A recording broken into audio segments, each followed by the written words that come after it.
You know, there's nothing like cracking that cellophane and pulling that record out. It just smells great.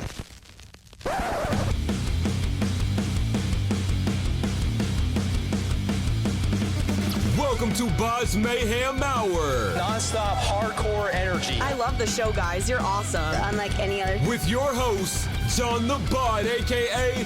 the Bod Father. Man, this stuff rocks. Hey, this is Chris. This is Dan. This is Tony. And you're listening to BODS Mayhem Hour. The views and opinions of the guest do not necessarily reflect the views and opinions of BODS Mayhem Radio Network, its staff, affiliates, or sponsors. Parental discretion is advised. Welcome to BODS Mayhem Radio Network.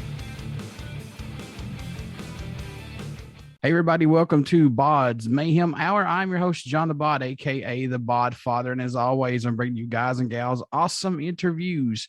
And today, it's an honor and a huge privilege to have Chris, Dan, and Tony from He Was a God, a Southern Connecticut band featuring members of Genitorturers, Deadstar Assembly, Adva, and others. Have released their debut EP entitled The Smile and the Scar, which was released on December 16th of 2021. Also check out single and video for Amadeus, which is out right now. So guys, welcome to the show, and how you guys doing? Doing all right. Yeah. Thanks for having us, man. Yeah. First time I had multiple people on here like this. This is pretty cool. So let's talk about this. 2019, this band came together. How did that all take place? What all kicked it off to spark this? 2019 feels like it was a decade ago now that I'm thinking about it. So we grew up playing music together. We were in a band called Adva. We've been lifelong friends. I moved back to Connecticut in 2019 and we started playing together, and it kind of morphed into what He Was a God is now. How excited are you guys to have Amadeus single released right now, especially in this crazy pandemic that we're still in, unfortunately?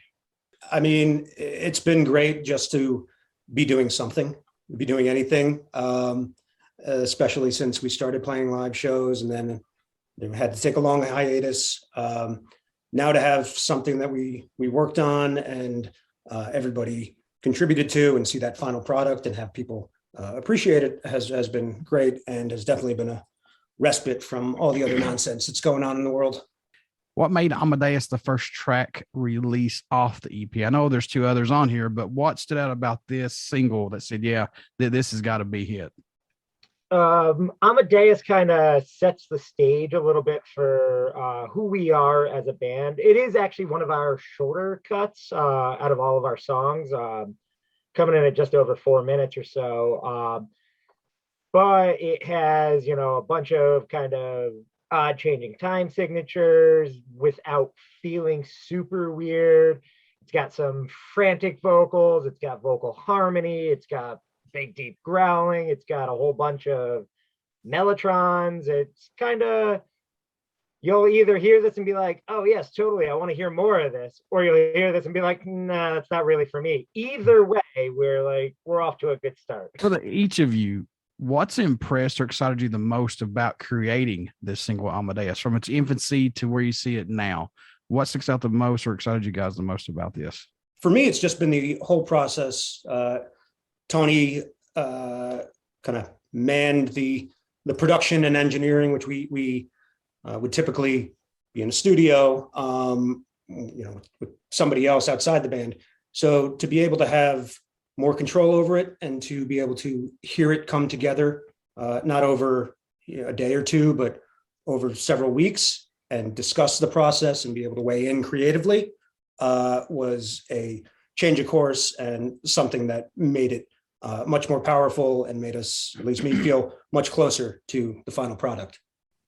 For me, I've been playing in bands and touring more as a hired gun or live member, and it's really satisfying being part of the creative process again, and kind of seeing that all come to fruition. And like Dan said, keeping it all in-house and handling the recording and production on our own was absolutely rewarding.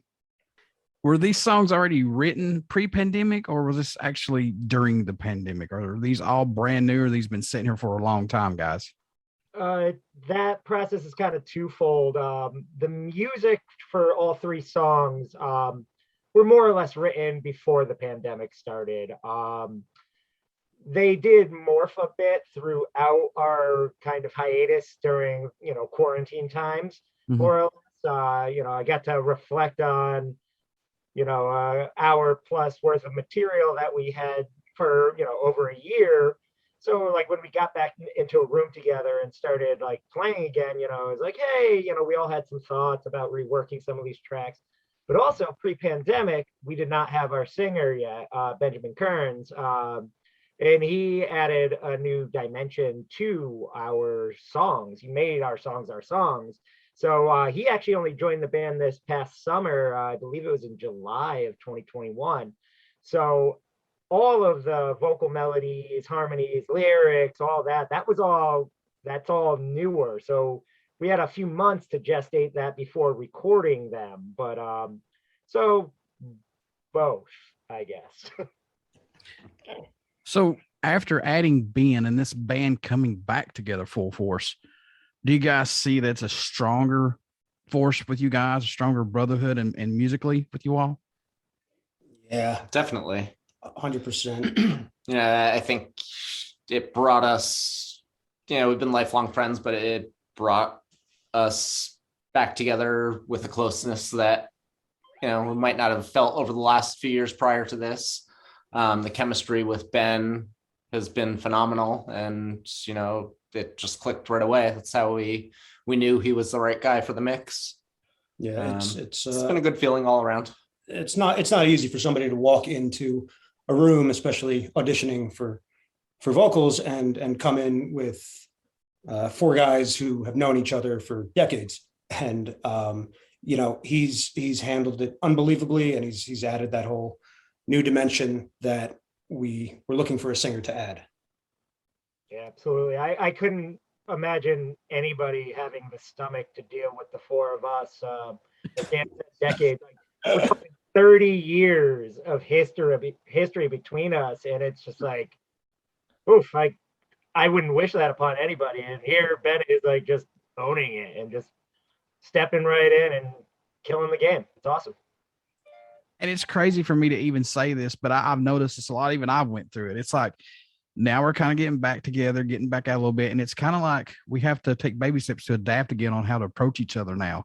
It's a so crazy different time in the world right now, trying to adapt and getting back out there. That's been the story of the band. I mean, we played our first show as Who Was a God in that was January 2020. And that show was 2 years ago in 2 days. Yeah. So I mean, from there it was just all right. We'll get our stuff together, do some writing, play some more shows, and then everything kind of went to hell 2 months later. So it's been a roller coaster dealing with a pandemic, but also dealing with writing new music and being able to get things going and get momentum. And I think that's why for this release, it was good because it gave us momentum to continue writing, playing, doing shows, and just the stopgap that we had early on, we didn't have to deal with. So that's kind of how we're at now. I know there's 3 tracks on this, but are there any of these tracks standing out more to each of you than any on it right now on this EP? Are there any that stick out for each of you possibly? I think that each of these 3 songs have their own personality and feel, and they have a cohesive sound amongst the 3, but they're all just so unique to each other. Mm-hmm. So it's it's hard to pick one that really stands out. I think 2 New Stars for me is just, it has this huge epic sound that when we wrote the song, we all felt it amongst each other right away, and that's been pretty special. And then when Ben finally wrote lyrics and we had vocals on top of it, and during the recording process we added all the keyboards in, it just elevated the music to a next level, and I really enjoy that song. Yeah, for me, it's kind of twofold because Indelible was a song that I really kind of turned around on. It was a song I absolutely loved when we first wrote it. And then I had I don't know, I was not as jazzed on it at times. And even entering the recording process, I was like, all right, yeah, everybody wants to record Indelible. I do think it's a good song, but we'll see what happens. And then we recorded, bit by bit, and then started to add more production ideas and the Mellotrons galore. And then, just some of the effects that we were able to use on Ben's vocals and stuff. In the vocal outro of that song, there's this little part where he does this little trailing singy part, which I threw some big delay on and everything. And when I was able to listen to that back in headphones, I said to myself, this sounds like the band I've always wanted to be in. And that was like a really special moment for me. But then, just real short, Two New Stars is the thing I'm most proud of musically in my life. That production, that song, that tragic journey. It is definitely one of the things that I, regardless if I ever get to do much more than this or not, I can hang my hat on that. Mm-hmm.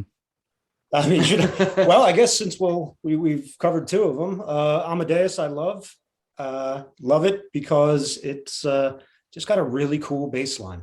Yeah, love listening to it and love playing it. So yeah, but all the tracks are great, special in their own way. So any tracks that didn't make this EP, we can see on another EP or a full length down the road, possibly, guys. Maybe. Yeah, we're actually going to most likely start a second EP. We'll probably start recording late spring, early summer or so, hopefully for a fall release. Whereas I would love nothing more than to put out a full length record. We're a baby band still. I would love to put out an hour worth of music, but I would love even more for somebody to listen to it. So, we'll probably do another 3-song, 20-minute, give or take EP for later this year. And then we'll see what the future holds after that. We have a wealth of material, and I'm not stopping writing. So, any songs that was brought to the table that totally ended up sounding differently than what it was intended to? What song took the most changes, if any? That's a good question. So the way we kind of work in this band, typically, I'll write the bones of the song. I write most of the riffs. Ray, our other guitarist, he does contribute a good amount of riffs as well. But I usually kind of do the whole structure of the song, and I try to never really write everybody else's parts unless, there's going to be a dueling guitar kind of harmony and I need the bass line to be a certain progression or whatever. But other than that, I try not to bring too much say into everybody's parts. And I'm a weird kind of prog nerd and nobody else in the band is. So all of these songs end up sounding so wildly different than what I intend with them. But that's one of the things that makes us an actual band. It's not a solo project for any one of us. Whereas, I do most of the songwriting, everybody kind of takes it and puts their own unique stamp on it. And it's not at all what I would have done if I was doing it by myself. But that's why I play in a band with these guys. So, The Smile and the Scar EP tells stories of great loss of innocence, loss of faith, and the loss of dear friends and family. But through that loss comes strength and determination. Does this EP reflect what the world is going through at this time right now? I'll quickly touch on that too. We do have songs that very much touch on what is happening right now. We have a song that will be on the next one called The Great Divide. I'm sure that is evocative enough of a title to tell you that it's about current times. But this song is more, or this EP was more about things that our singer Ben kind of experienced through other people he knew. So not so much about today, but relatable themes forever, for better or for worse. Is it harder now for bands to have their music discovered versus pre-pandemic because so much music is out there now? I mean, there's so much that's been put out since all this has happened. Do you think it's harder now, say, versus pre-pandemic? I don't know if it's harder now versus pre-pandemic. Just, the general time we're in, the music industry is just so oversaturated with someone that can sit in their bedroom and record a whole album. And that's great on one hand, but it's, makes it a lot harder for a newer band to kind of cut through all the noise and make an impact. So that's definitely one of the difficulties that we've been dealing with. Yeah, I mean, the landscape has definitely changed over the last few decades, and we played together when we were younger. I kind of understood what the industry was like, how A&R teams worked. Then I got out of the game for a little bit, and going back into it, I was like, what the fuck happened? What is it? It's a free-for-all. And there are benefits to that. There's also drawbacks to it. But I think it's undeniably different. And whether you think it's good or bad is kind of determined by how successful you are in it.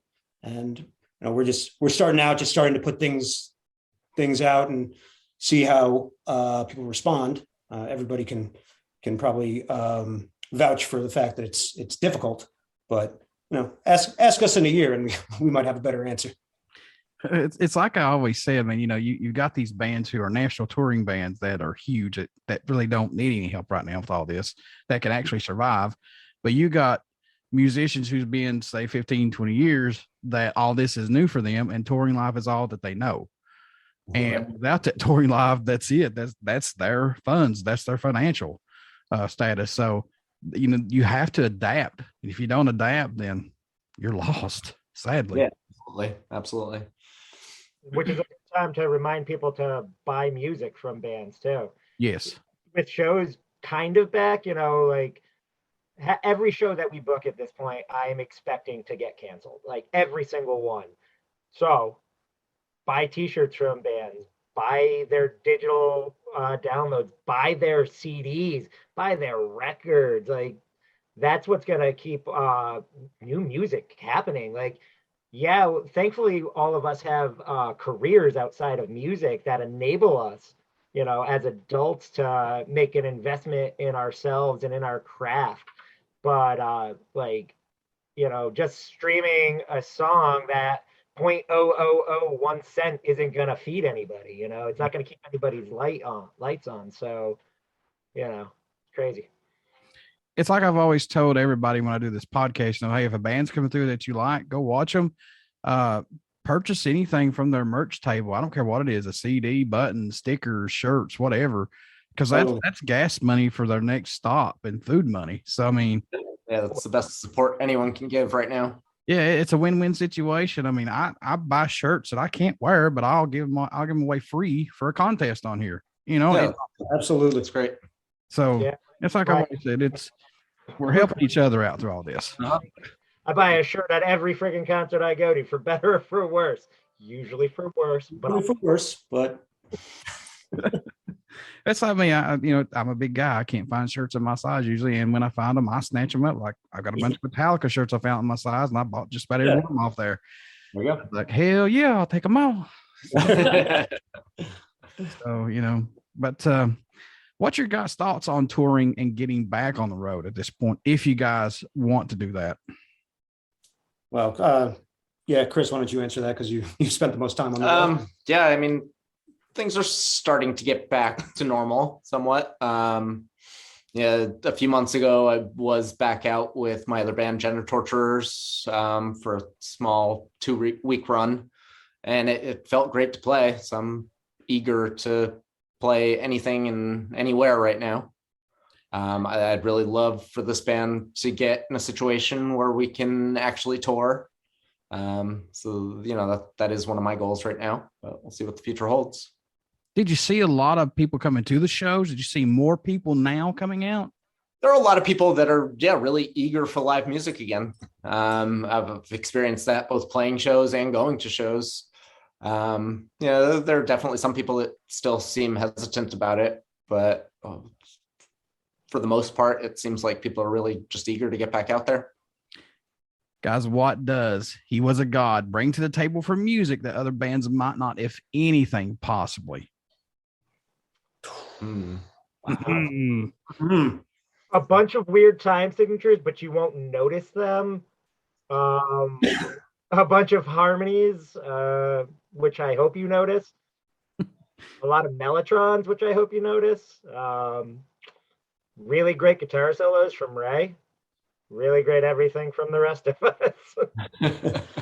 Honestly, it's mellotrons. That's what we are. We are mellotrons. And I just called myself a new Moog, so get ready for the Moog game to be stepped up, and he was a guy. We will be a mellotron only band. Tony's going to build his empire. I think, to be a bit more serious about what we're saying, there's just a lot more complexity to the music that you might not pick up on first or second listen. And, if people really give it a chance and listen properly, I think there are deeper layers that you'll find both musically and the meaning in the music. I thought we was talking about a new Transformer on the, didn't know if they was Autobot or Decepticon there for a minute. What do you hope everyone takes away while listening to this new single or the Smile and the Scar EP in general, guys? What do you hope they get from it? I just hope people enjoy the music, appreciate what we're doing, and the topics are heavy. The music is heavy, but we just want people to like it, people to enjoy what we're doing. Yeah, the topics are heavy, but it's cathartic. I think the whole thing is kind of, this emotional outletting and this way to kind of just deal with life, for better or for worse. Thankfully, we all have music, whether we're performers or listeners or both.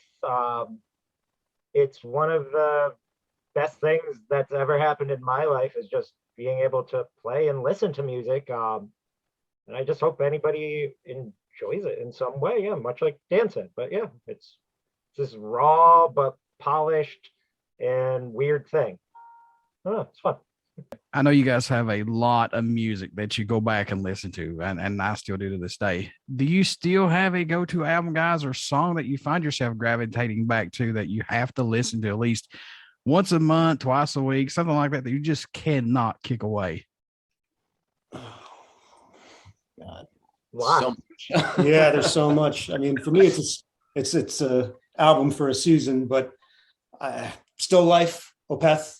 I mean, I could listen to that a million times and find something new every time. Yeah, I'll actually go with another Opeth record too. Opeth Blackwater Park is, the beginning of winter for me. It's always a beautiful record, and a record that goes hand in hand with that. That I listen to at least weekly still is In Absentia from Porcupine Tree. Just one of my all-time musical inspirations, Steven Wilson, and I mean, frankly, everything he's done. But then, of course, Devin Townsend. Devin, even though the album's only been out 2 years, Empath I listen to almost daily still, and it's a perfect album. Christopher? I guess I don't know if there's like one in particular, but I'd have to say like The Fragile, 9 Inch Nails, October Rust, Typo Negative's always a go-to, especially in the fall. Yeah. We grew up really loving Smashing Pumpkins, and Melancholy and the Infinite Sadness has been a big record for all of us. So that's always one too. I want to throw this in here before I ask my last question, and it just hit me. I want your guys' thoughts on the When We Were Young concert thing that's supposed to be going on. What you guys' thoughts on this, man? Is this legit or not, or what? That's me. I mean, it's having like 50 bands on 3 stages in one day and having it all run smoothly. I don't know. That's not really the scene that I grew up listening to either, or any of us for that matter. Yeah, I was gonna say, thankfully, we're all a little too old for most of those bands. Yeah. And I don't know, just seems like the ticket price is very jacked up for all those bands to, just see like a 20-25 minute set. So, yeah. Seems like somebody needs to pay for some legal fees. I don't know. What has been your guys' best musical moment that you still can't believe you or this band, was a part of, or that you've worked with possibly, if anybody, or just each of the bands that you were part of? I mean, in this band, it's putting out this EP and being excited for the future records we'll get to put out. But one of the all-time greatest things musically, not so much musically, but fun thing that we got to do in a band that we were all in together. Chris mentioned Typo Negative before. When we were 15 years old, our old band Adva, we got to open up for Typo New Year's Eve 2000 into 2001 at Lemoore in Brooklyn. And like, wow. 37-year-old me can't even believe that, let alone 15-year-old me. Like that's wild. That was crazy. Typo Negative homecoming show on New Year's Eve. Yeah, that was crazy. For me, I think that the moment that I heard some of the rough recordings of The Smile and the Scar, those 3 tracks, just thinking to myself, wow, this is real. Even if I weren't in this band and just hearing it, this is impressive stuff. So that opened up the idea that we can do this again. We can record other tracks, keep writing, and like this is going to be something fun. And with this band, I'm very proud of the music that we're putting out now and optimistic for the future. I've also been very fortunate being able to tour and travel with my other bands, and I've been a lot of great places and played with a lot of people that I grew up idolizing. So you have to feel accomplished and have gratitude for where you've been. So let me ask you that question then, since you've met a lot of people that you've idolized, Chris, please, I know you've had to, because I mean, it hits me hard when I get to meet people I idolize when I do this. Do you fanboy out a little bit, just a little bit? Not really. I don't ever really feel starstruck per se.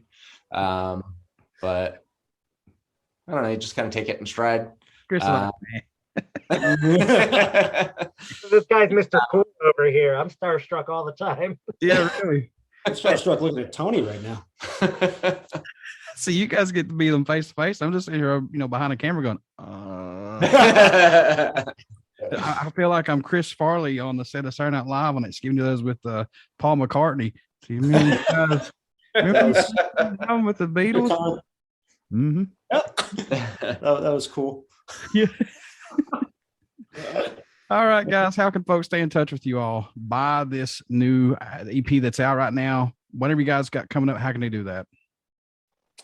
All of our social media is pretty much just at He Was a God. Find us on Instagram, Facebook, Bandcamp. Support Bandcamp, support artists on Bandcamp, us and every other artist you can think of. You can stream us anywhere you want to, if that's your thing. Nothing wrong with that. Apple Music, Lossless is fantastic. Tidal, Spotify, if that's your thing. Like, He Was a God. You can find us everywhere. YouTube. And before I let you guys go, would you care to do a promo for my show? Sure. Definitely. Hey, this is Chris. This is Dan. This is Tony. And you're listening to BODS Mayhem Hour. Everybody stick around. We got some great stuff coming up, and you only hear these interviews right here on BODS Mayhem Hour. Please get out and check out our Facebook page.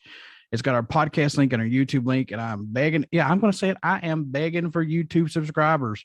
Please give me a chance. I'm just like a garage band that needs help. Come on, help me. Also, please get out and check out He Was a God. Please pick this EP up. It's really good. I'm not saying it just because the guys are on here. These are hard-hitting songs, and I like them. I like how they're structured, for sure.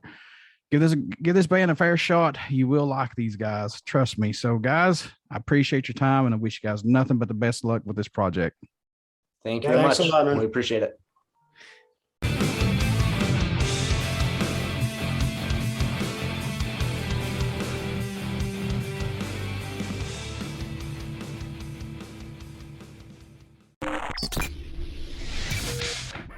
You're listening to BODS Mayhem Hour. Follow us on Facebook, Twitter, and Instagram.